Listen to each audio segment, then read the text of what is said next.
Pinigai gali būti klasterizacijos pagrindas ir pagrindinis stūmoklis klasterizacijos veiklai. Čia aš jau užuomeną skiriu Gyčiui Junevičiui, viešosios įstaigos Lietuvos inovacijų centro atstovui Kaune, kuris yra pristatys klasterių kūrimosi finansavimo šaltinius. Po to pasitarsime dėl tolesnės. Diena visiems, girdite mane? Gerai. Iš tikrųjų, išgirdom tą teoriją, su kuria aš pats jau labai seniai susidūręs ir jau jos buvau pamiršęs truputį. Tai galiu pasakyti, kad praktikoje tokių, kaip minėjau, vienas iš paskutinių, kad skatina tam tikrą derybų meną, tai profesorius Jucevičius visada minėjo apie Alytaus klasterį, medienos klasterį, tai reiškia, jo pagrindas buvo susikūrimo. Tai buvo taip, kad jie įkūrė asociaciją vien dėl to, mažos įmonės, kad galėtų susidaryti dėl telefonų, dėl kurų mažinimų nuolaidų ir taip toliau. Iš to vėliau gimė klasteris, apie kurį dabar šneka ir plačiai šneka. Tai pradžia tokia buvo ir jie rado tą pirmąją ekonominę naudą, kaip jie galėtų būti kartu, kaip jie galėtų šnekėti vienu balsu. Jie tai gavo ir ten buvo apsijungę, man atrodo, apie 50 įmonių mažų. Tai va, o dabar aš pašnekėsiu apie tai, kad ar reikia finansavimo ir ką gali šiuo metu, kas yra finansuojama. Iš to galim pamatyti, koks požiūris yra iš ūkio ministerijos į klasterį. Ir dar vienas toks dalykas niuansas yra iš karto, kad jeigu mes klasterį kuriam tik tai dėl to, kad gauti finansavimą, kažkokį tai klasteris iš karto pasmerktas žlugimui, po to, kai finansavimas baigsis. Čia yra ne kartą šitas dalykas pasiteisinęs ir kai buvo, pavyzdžiui, platformų vėliau finansavimas anksčiau 2004 metais jisai žlugo ir visi žinom, kaip gražiai nuskambėjo tam tikri milijonai.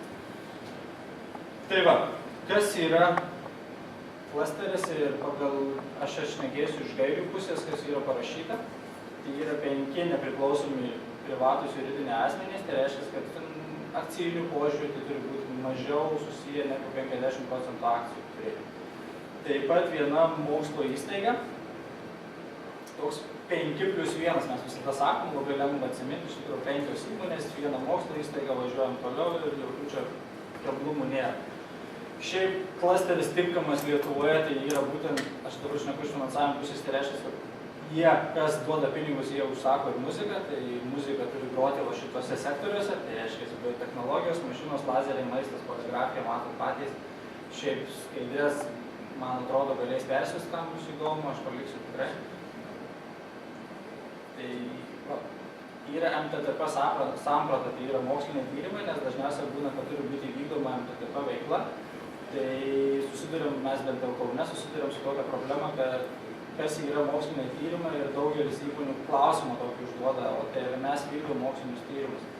Tai aš dabar šiuo metu jau paprastą jiem atsakymą duodu, jeigu jūs mažinantis pelno mokestį, tai reiškia jūs vykdot, nes pagal tai ir pateikiame mokesčių inspekcijai deklaraciją ir mažinamas pelno mokestis, ne toks paprastas dalykas. Dabar, kuri vertės kūrimo grandinė, tai čia realiai tai yra, aš manau, kad visiems žinomas dalykas, nes nuo ko prasideda visa vertė ir pačio klasterio gyvavimas.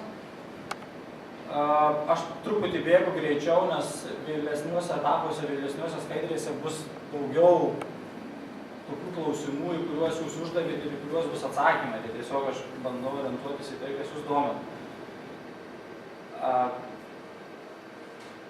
Čia viskas yra, jeigu su struktūriniais fondais susiję, tai viskas yra tas pats. Dabar, jau minutėlę, ir va, reikalavimai projektų. Tai reiškia tai, kad tu įsipareigoji, klasterio administratorius įsipareigoja įgyvendinti, jeigu gauna finansavimą. Tai reiškia, MTTP inovacijų aplinkos gerinimo projektas privalomas, tai čia automatiškai, nes jūs rašot projektą, toks kvailas iš tikrųjų vienas punktas, bet jisai yra. Kiti yra rinkodaros veikla, rinkos tyrimai arba dalymasis patirtimi ir panašus renginiai. Tai reiškia, čia yra dažniausiai renkasi, bent jau Lietuvoje, tai rinkos tyrimus. Klasteriai, kas pateikinėjo paraiškas, tai yra tiesiog taip. Dabar žiūrint į rezultato rodiklius, tai yra nauji klasterio nariai skaičius, tai dažniausiai galiu pasakyti, kad įmonės, kurios eina į klasterį, būna 5+1, ne kaip sakiau, bet būna dar kokios 3-4, kurios iš tikrųjų žaidžia šalia, bet jau sako, mes juridiškai, teisiškai nenorim įsipareigoti, mums tiesiog yra labai patogu šalia būti. Ir čia toks niuansas, ko niekada nepasako VPA, jeigu jums netinka iš tikrųjų, pavyzdžiui, žaidimo taisyklės, kad jūs žiūrit, kad jūs nepasiekėt įmonių konsoliduotos apyvartos, pavyzdžiui, po 3 metų procentai, ką jūs įsipareigojat, jūs nepasiekėt, jūs tiesiog galite pakeisti tam tikrus žaidėjus. Tarkim, išimat mažesnį įmonę, įdedat didesnę įmonę ir jūs taip pasiekėte tuos didėjimus visus. Niekas to nenumato, jokių baudimų, drausmių nėra. Tiesiog toks paprastas niuansas, kaip galima įsipareigojimus įgyvendinti, netgi nepersistengiant, ne, trumpai tariant. Taip pat, matot, visur yra klasterių konsoliduotos eksporto augimas, tai reiškia, jeigu vienai kompanijai geriau sekasi, kitai didesniai, pavyzdžiui, mažiau blogiau sekasi, tai ta didesnė gali nusitempti visus klasterių narius. Atsakomybę neša tik tai klasterio administratorius, tai yra teisiškai tokia sutartis pasirašoma, jungtinės veiklos sutartis. Nors dabar iš klasterio, kurie įsikūrė klasterį, sakė, tai visiškai absurdiškai yra sutartis, kurios mums nereikia ir mes dirbam visai kitais principais, bet kadangi kas duoda pinigus ir tas užsako tos dalykus, todėl turim kai kuriuose niuansuose nusileisti. Tai pavyzdžiui, šitus dalykus yra pasakęs ir Creativity klasteris, tai Užupio su Vytautu priešaky, ir gėrimų klasteris. Tai tiesiog jie taip yra garsiai pasakę, čia jokia paslaptis. Va, tinkamos išlaidos, tai reiškia, ką galima pasidengti iš tų finansų, tai reiškia 50%, ką jūs galite pasidengti. Tai reiškia nekilnojamo turto nuoma, baldų nuoma, kompiuterinės įrangos nuoma, tai jeigu taip realiai tariant, jūs nuomoja pastatą su visų biurų, su viskuo ir dar apsimokat 4 projektą vykdantiems asmenims darbo užmokestį. Tai reiškia, ir jų komandiruotės į užsienį, ir rinkos tyrimai tam tikri, kuriuos jūs atliksite. Tai čia va, tiem 4 branduolio žmonėm, kurie yra ir branduolys, taip vadinamas, kaip mes visada, kaip buvo klausimas, kas yra branduolys. Galiu pasakyti, tie 4 žmonės būna patys iniciatyviausi, kurie rodo, tai neturi būti, kad didžiausios kompanijos, mažiausios, bet tiesiog tai gali būti ir paprastas vadybininkas, kuris rodo, jungia ir daro visus dalykus. Ir iš tikrųjų ne vienoje teko klasterių susirinkimo, kaip susirinkime dalyvauti. Galiu pasakyti, dienos metu visi, kurie vykdavo susirinkimai, būdavo nevykę ir visiškai neįdomus ir patys darbų direktoriai didelių įmonių sakydavo, žinai, man skubu, aš neturiu laikrodį, žiūri, telefonas visada skamba, laptopai visų įjungti, ne, ir visi dirba kažką ir realiai to darbo kaip ir nėra tokio klasterio. Bet po darbo nekartą teko organizuoti restorane, tarkim, pasisėdėjimus ir šypseną sukelia, bet galiu pasakyti, prie alaus bokalo arba prie vyno taurės daug daugiau įvyksta susitarimų, daug artimesnių susitarimų negu prie derybų stalo. Šitą manau, kad visi žino ir supranta. Gerai, dabar žiūrim, kas yra pridėtinis, ten daugiau 10% tinkamų išlaidų. Tai realiai, žiūrėkit, viešinimas, auditas, asmenų susijusių, elektra, šildymas, internetas. Realiai tai jums padengia 4 žmonių įmonę visiškai kaštus. Dabar kaip klasteriai jungiasi, tai dažniausiai būna tokie keli aspektai, iš tikrųjų, dėl ko diskutuojama, vieni pasirenka asociacijos principą, jungiasi, kiti viešą įstaigą, kiti klubą susigalvoja, kaip tai juridinis statusas. Bet čia yra esmė, kad, pavyzdžiui, vieni susikūrė UAB ir pasakė, kad mes visi klasterio nariai būsim akcininkai, nes tik tai tokio galim pasisekimą taip suprasti viens kitą ir taip įsipareigoti viens kitam, kadangi ta administruojanti įmonė bus UABas, kuriai priklausys akcijos, priklausys visom likusiom įmonėm. Tiesiog toksai paprastas niuansas, kaip įmonės išėjo. Aš dabar šneku, pavyzdžiui, kas vienyje klasterio narius, iš tikrųjų, tai gal Europoje ir tolimėja tie klasteriai, bet Lietuvoje, jeigu tu bent jau kitą miestą esi, jau iš tikrųjų tave kaip ir kartais išskiria iš žaidimo taisyklių, nes būna, kad susibėgimai, atsiprašau labai. Kai tik iš klasterių skambinu vietą. Tai iš tikrųjų yra taip, kad dažniausiai ir geriausiai yra, kad jie būtų viena mieste. Sakau, iš praktinės pusės, iš tų dalykų, kaip pavyzdžiui, Kaune kūrėsi paslaugų klasteris, tai yra bilieto, kitaip tariant, visi girdėjo turbūt, Ir buvo 2 kompanijos iš Vilniaus, kurios taip pat norėjo prisijungti. Galiu pasakyti, tos kompanijos po metų laiko atsisijojo pačios, nes sakydavo, nu žinot, jūsų tie laiškai, jūsų tie susitikimai, mes neprivažinėsim kiekvieną kartą. Ir dažniausiai tai būna, jie atsisijoja praktiškai.